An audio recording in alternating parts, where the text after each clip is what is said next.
প্রাচীনকালের এক দেশে একজন মানুষ ছিলেন যার নাম ছিল ইউনুস। তিনি ছিলেন জ্ঞানী, কিন্তু মাঝে মাঝে কিছুটা একগুঁয়েও ছিলেন। তিনি খুব দয়ালু ছিলেন। শহরের মানুষ প্রায়ই তার কাছে পরামর্শ নিতে আসত, কারণ তিনি জ্ঞানী এবং ভালো উপদেশ দিতেন। তিনি আল্লাহর সঙ্গে কথা বলতে ভালোবাসতেন এবং নিয়মিত নামাজ পড়তেন, যা দেখাত তিনি সত্যিই একজন ভালো ও দয়ালু মানুষ হতে চেয়েছিলেন। একদিন রৌদ্রোজ্জ্বল সকালে আল্লাহ ইউনুসকে বললেন, ইউনুস, তুমি নিনেভা শহরে যাও। ওরা পাপাচারে ডুবে গেছে। তারা আমার উপর বিশ্বাস করে না। তাদের পাপ এত বেড়ে গেছে যে তা আমার কাছে পৌঁছেছে। 40 দিনের মধ্যে আমি নিনেভা ধ্বংস করব যদি তারা পরিবর্তন না হয়। কিন্তু ইউনুস ভয় পেলেন এবং যেতে চাননি। নিনেভার বদলে তিনি একটি জাহাজে উঠে তারশিস শহরের দিকে পালালেন। আশা করলেন আল্লাহর আদেশ থেকে বাঁচতে পারবেন। কিন্তু সমুদ্রে উঠল ভয়ঙ্কর ঝড়।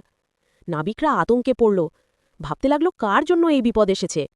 এদিকে ইউনুস নিচের ডেকে ঘুমাচ্ছিলেন, বিপদের খবরই জানতেন না। নাবিকরা লটারির মতো ভাগ্য পরীক্ষা করল কে এই ঝড়ের কারণ।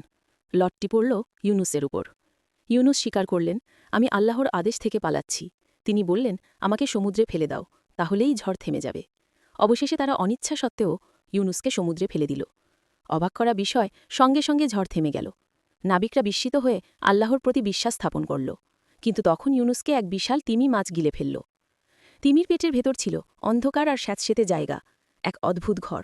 সেখানে ইউনুস মন খুলে দোয়া করলেন, বুঝলেন আল্লাহর আদেশ থেকে পালিয়ে থাকা যায় না। তিনি প্রতিজ্ঞা করলেন, যদি আমাকে রক্ষা করা হয় আমি আল্লাহর আদেশ পালন করব। 3 দিন 3 রাত পর তিমি তাকে তীরে এনে উগড়ে দিল। ইউনুস শুকরিয়া আদায় করলেন, বুঝলেন এখন তার দায়িত্ব পালন করার সময় এসেছে। তিনি নিনেভা শহরে গেলেন, যেখানে মানুষরা ছিল খুব পাপী এবং আল্লাহকে মানত না। ইউনুস বললেন, 48 দিনের মধ্যে নিনেভা ধ্বংস হয়ে যাবে যদি তোমরা তোমাদের খারাপ পথ না ছাড়ো। তিনি তাদের নিজের কাহিনী বললেন, জাহাজ, ঝড় আর তিমির গল্প। মানুষেরা ইউনুসের কথা শুনল এবং বদলাতে শুরু করল। তারা তাদের পাপকাজ ত্যাগ করল। 40 দিন পর ইউনুস মরুভূমিতে বসে দেখছিলেন কি হয়। কিন্তু তখন নিনেবাহার মানুষ আল্লাহর উপর বিশ্বাস স্থাপন করেছিল এবং তওবা করেছিল। আল্লাহ তাদের পরিবর্তন দেখলেন এবং শহরটি ধ্বংস করলেন না।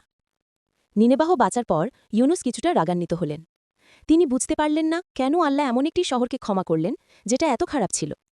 আল্লাহ তাকে দয়া ও সহানুভূতির শিক্ষা দিতে চাইলেন। তাই আল্লাহ একটি গাছ জন্মালেন যা ইউনুসকে রোদ থেকে ছায়া দিল। ইউনুস গাছটি খুব ভালোবেসেছিলেন, কিন্তু পরদিন আল্লাহ একটি পোকাকে পাঠালেন যা গাছটিকে খেয়ে ফেলল। তীব্র রোদে ইউনুস কষ্ট পেলেন এবং খুব দুঃখী হলেন। আল্লাহ তাকে জিজ্ঞাসা করলেন, তুমি কি গাছটির জন্য কষ্ট পাচ্ছ? ইউনুস বললেন, হ্যাঁ।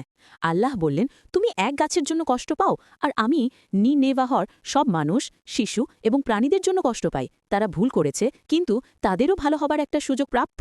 এই গল্প আমাদের শেখায় দয়া, ক্ষমা আর পরিবর্তনের সুযোগ সবসময় থাকা উচিত। যে মানুষ ভুল করে সেও আবার ভালো হতে পারে। ভিডিও ভালো লাগলে চ্যানেলটা সাবস্ক্রাইব করবেন, ইনশাআল্লাহ।